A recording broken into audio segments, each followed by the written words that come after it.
Before becoming one of the most promising female MCs to emerge out of New York City in a hot minute, Murda B was actually born in late October in the city of Boston, Massachusetts, which means there's a pretty good chance that the B in her name, well, it might stand for Boston. So how did Murda B become the next big thing out of the Sev-Side, if she's really from Beantown? Well, to hear her tell it, Murda B had herself a boyfriend from that area of New York City, and after meeting his crew, she formed connections and relationships that would last her a lifetime. I got closer to his mans, and then Jemima, feel me, see how's ex-girlfriend, girlfriend, whatever you want to call her.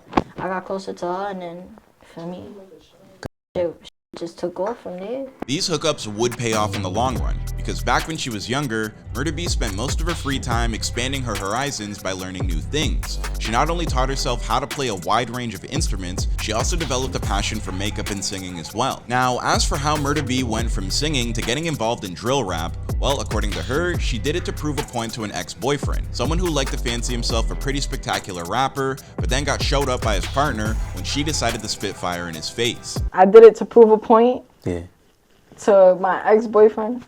Feel me? He was like, nah, drill rap is my shit. I was like, alright, watch this. Boom. It hit off. And he, you know what's crazy? He dead texted me today. He may not have been embarrassed badly enough to quit his own aspirations altogether, but Murda B still left her ex behind in the dust, as her career eventually took off and his continued to stall. Prior to that, Murda B was often encouraged by her friends to pursue the art form in a meaningful way, because they believed that as talented a female rapper as she was, she would have a chance to go all the way. One of K's mans, Ya Boogie, if you're watching this, he was like, you should start rapping. I'm like, stop it, like I don't do that, feel me? I'm just the girl that, I'm just a regular female. Not really believing them, Murda B stepped into the studio to put down a few bars for the very first time, only to discover that the way it made her feel inside was like nothing else she had ever experienced. Now that she had a taste for drill, Murda B was hooked. She started releasing snippets of her new music in the form of trillers, and within a few weeks, her entire life would pull a 180 and totally upend. On the cusp of accomplishing something spectacular, Murda B correctly thought to herself, why stop now? Having proven herself to the streets, Murda B's next step was to prove herself to everybody else. At the end of October in 2022, she dropped her very first single and music video, appropriately titled Introduction. Much to the shock of everyone, that video would go on to earn over 300,000 views in just 2 weeks. When asked how an artist with no previous music can go from 0 to 60 so damn fast, Murda B can only point to the fact that on the thumbnail of the video, her tongue was sticking all the way out, which may have gone a long way towards attracting, well, let's just say a certain type of thirsty audience. First of all, the thumbnail was me sticking my fucking tongue out. Close. Kalo. Yo, my. He decided that, or you? He fucking did that. Yeah, that was smart. I ain't do that. Cause I looked like the ill smut. I'm not gonna lie. Of course, it also helps that the song was catchy as hell to boot. Once it was released and the dust had settled, Murda B wound up crushing her management's expectations for her initial numbers, while also transforming herself into the shocking new face of the Bronx music scene. Recognizing that her moment was now, Murda B would spend the next few weeks dropping one song after another, all of them released through the Raps and Hustles YouTube channel. I'm talking singles like D&D, Naughty Gang, What, and her most recent attraction, New Face of the Sh**. Now, in case you can't tell by some of those track titles, Murda B isn't afraid to speak her mind, nor is she afraid of calling out her ops, which may have some people concerned about her safety. But Murda B promises she's moving accordingly and will not be caught lacking, unlike a bunch of others who may be hating on her thanks to all her success. Even though she's only been around the industry for a comparably minuscule amount of time, Murda B has still managed to work herself into a few tasty rap beefs, the biggest of which is probably her back and forth with the rapper Blockwork. At one point, these two were actually pretty cool with one another, and Murda B was hoping to feature on one of Blockwork's tracks, having known him since around she was 13 years old. So a few months ago, Murda B was invited to participate in a video shoot for one of Blockwork's tracks, but things exactly didn't go as planned when Blockwork got into his usual shtick of smoking dead ops. In particular, a few that Murda B wasn't ready to sign off on. So feel me, people fall out with each other, whatever. I don't condone nobody smoking on C-High, nobody smoking on J-Rip. So for me, I just like dead that.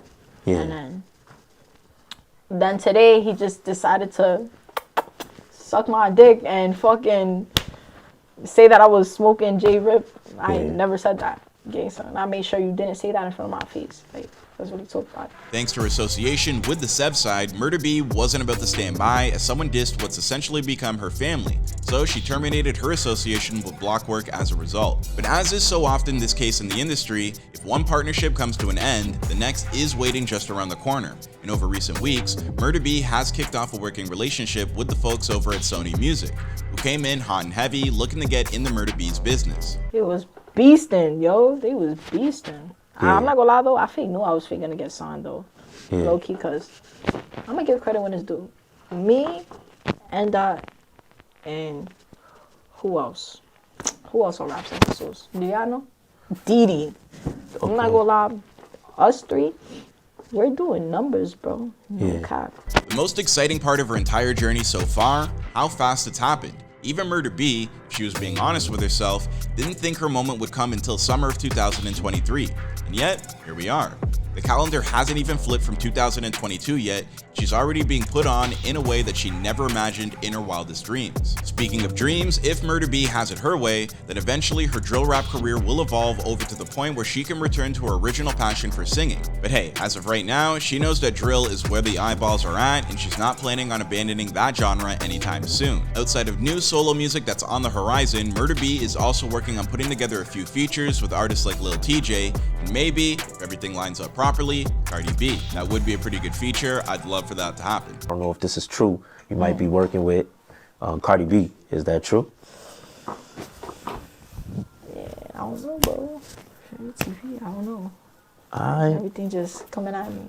The most important thing of all is for Murda B to keep being consistent with her drops and releasing new music as often as possible, which, at this point, amounts to damn near one new song each and every week.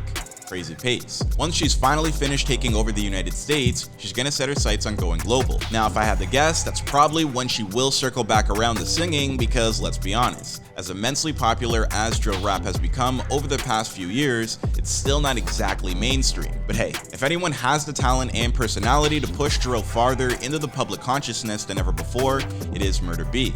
And as for where her career will ultimately take her, well, you already know what I'm about to say. We're just gonna have to wait and see. After all, this has been before they were famous. So thank you everybody for watching today's episode. And before you head out, why don't you answer this one question? Would you put yourself on as the face of an entire city's music scene, even if you weren't actually born there in the first place? Let us know what you would do in the comment section down below. Otherwise, don't forget to like, subscribe, and turn on your notifications to make sure that you never miss a new episode. If you would like to check out a few more stories before you head out, then search for the come-ups involving Kim Patras, Lotto, and Thames. My name is Clyde Smith, and I'll see you guys in another video. Just crack there. Name's Clyde. See you in another video.